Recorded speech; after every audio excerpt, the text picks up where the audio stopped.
Assalamu alaikum wa rahmatullahi wa barakatuh. May Allah's peace and blessings be on each and every one of you.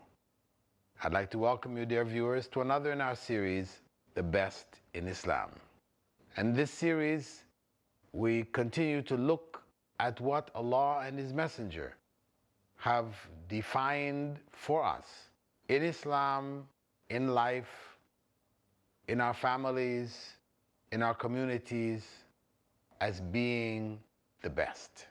In this episode, we'll be looking at the best of paradise. What? In paradise, after recognizing that no eye has ever seen what is there, nor has any ear heard what is there, nor has it even crossed the minds of any of us. How then could we know what is best? Well, Allah's Messenger did tell us what is the best pleasure of paradise.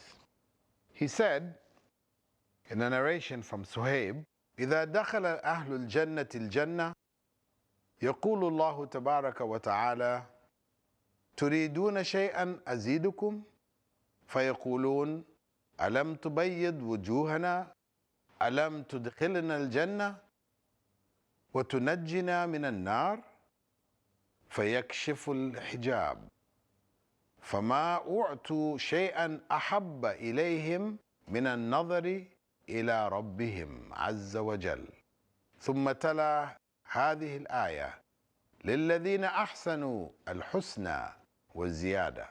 When those deserving paradise enter it, Almighty Allah, most blessed, will say, do you wish me to give you anything more?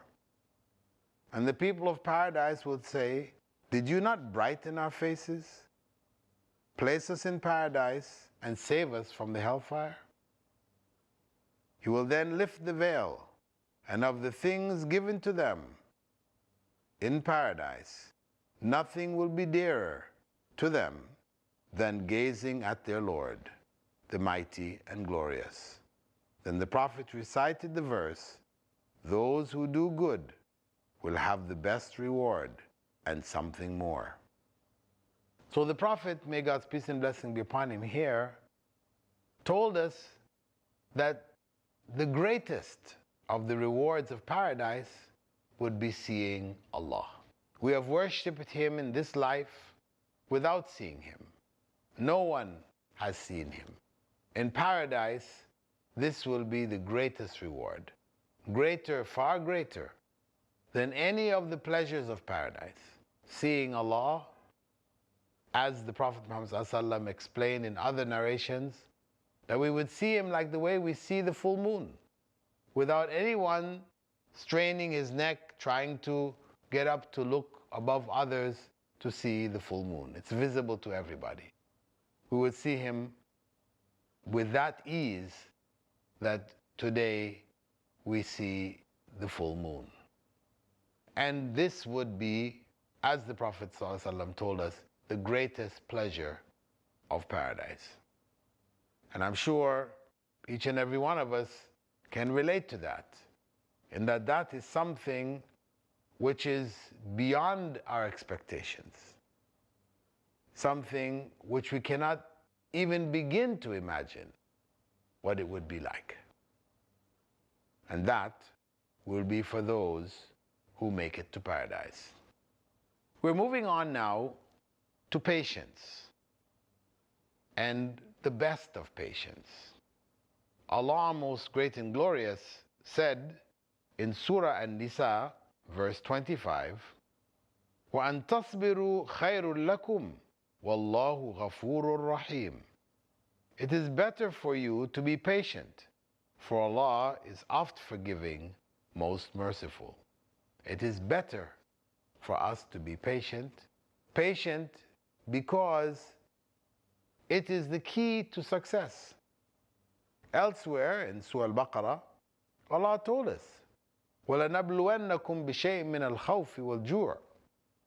I will try you with something from fear and hunger, وَنَقْصٍ مِّنَ الْأَمْوَالِ وَالْأَنفُسِ, and our loss of wealth and loss of lives.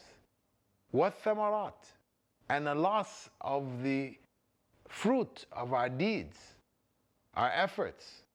فَبَشِّرِ الصَّابِرِينَ, and give glad tidings to those who are patient. Because that is the greatest test. If we are patient, then we will be given glad tidings of paradise, of success in this life and the life to come. And who are those who are patient?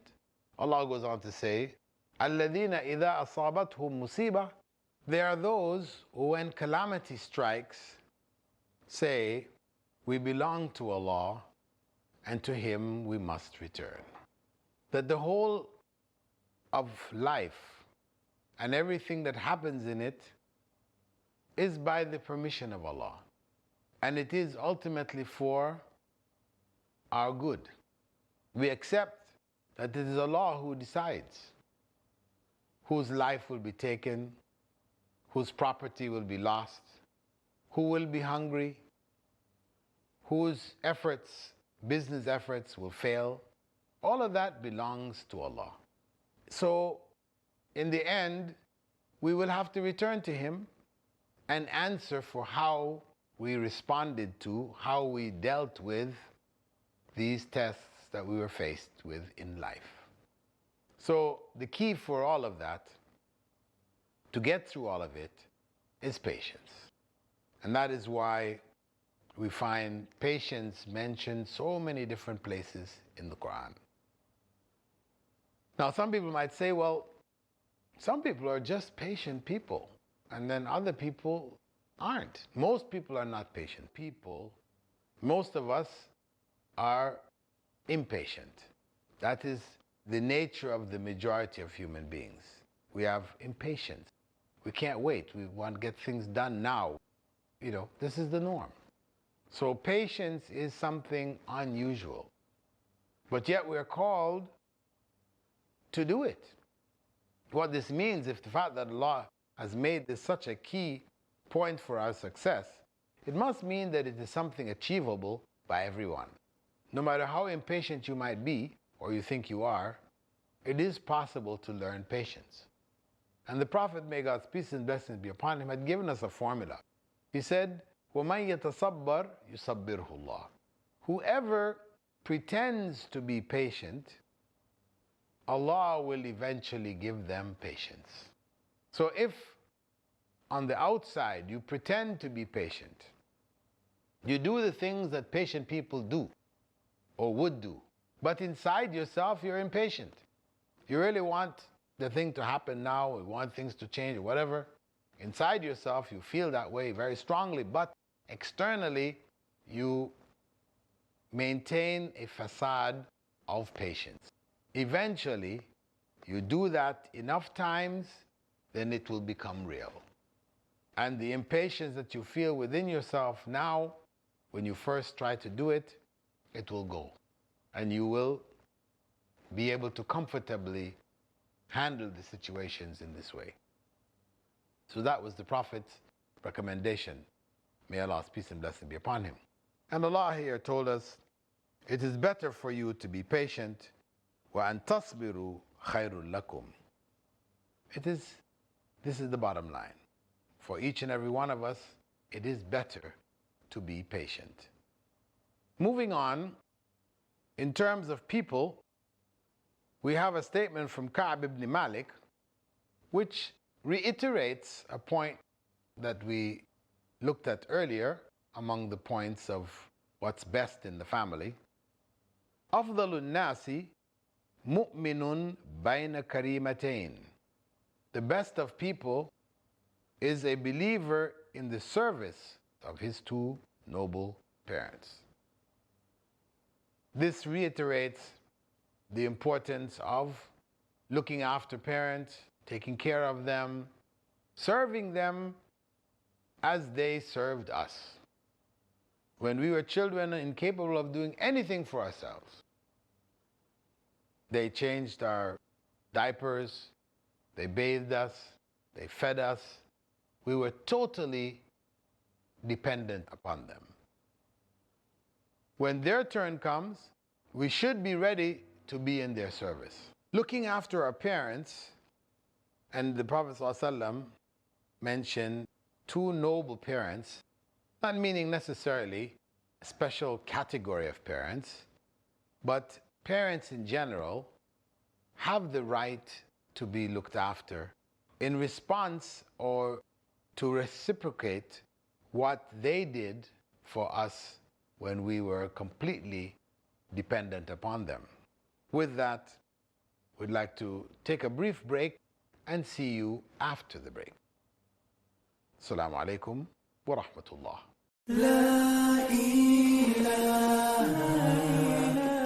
illallah Muhammadur Rasulullah. Assalamu alaikum wa rahmatullahi wa barakatuh. May Allah's peace and blessings be on each and every one of you. I'd like to welcome you, dear viewers, to another in our series, The Best in Islam. And this series, we continue to look at what Allah and His Messenger have defined for us in Islam, in life, in our families, in our communities, as being the best. In the previous segment, we were looking at, on one hand, the best of paradise. Allah's Messenger did tell us what is the best pleasure of paradise.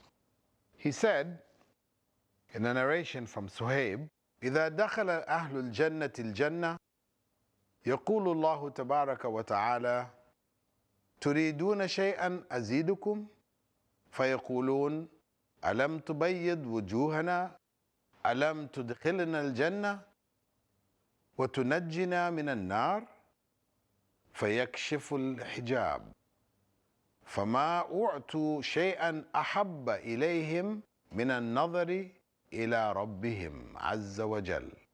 ثم تلا هذه الآية للذين أحسنوا الحسنى والزيادة. When those deserving paradise enter it, Almighty Allah, most blessed, will say, do you wish me to give you anything more? And the people of paradise will say, did you not brighten our faces, place us in paradise, and save us from the hellfire? He will then lift the veil, and of the things given to them in paradise, nothing will be dearer to them than gazing at their Lord, the mighty and glorious. Then the Prophet recited the verse, those who do good will have the best reward and something more. So the Prophet, may God's peace and blessing be upon him, here told us that the greatest of the rewards of paradise would be seeing Allah.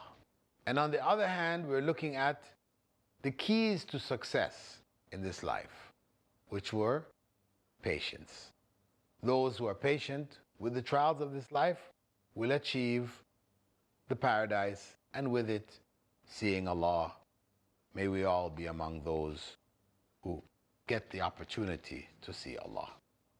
Moving on, in terms of people, we have a statement from Ka'b ibn Malik, which reiterates a point that we looked at earlier among the points of what's best in the family.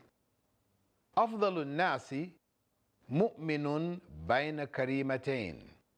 The best of people is a believer in the service of his two noble parents. This reiterates the importance of looking after parents, taking care of them, serving them as they served us. When we were children incapable of doing anything for ourselves, they changed our diapers, they bathed us, they fed us. We were totally dependent upon them. When their turn comes, we should be ready to be in their service. Looking after our parents And the Prophet ﷺ mentioned two noble parents, not meaning necessarily a special category of parents, but parents in general have the right to be looked after in response or to reciprocate what they did for us when we were completely dependent upon them. We should be prepared, no matter what it takes, for us to look after them, unless things reach a point where you just absolutely cannot. It's beyond your ability. But in most cases, I would say, in the vast majority of cases, we are capable of handling whatever our parents may go through. Of course, it requires being patient. Patience that we spoke about in the earlier segment of our program. That patience comes out now in how we deal with our parents. As they were patient with us when they would change our diaper, and after changing the diaper, just when you're finished, you did it again. And they had to go through the whole thing all over again. They held themselves, they didn't hit you and so on, so. Others might, but they didn't. They're your parents. They were patient with it.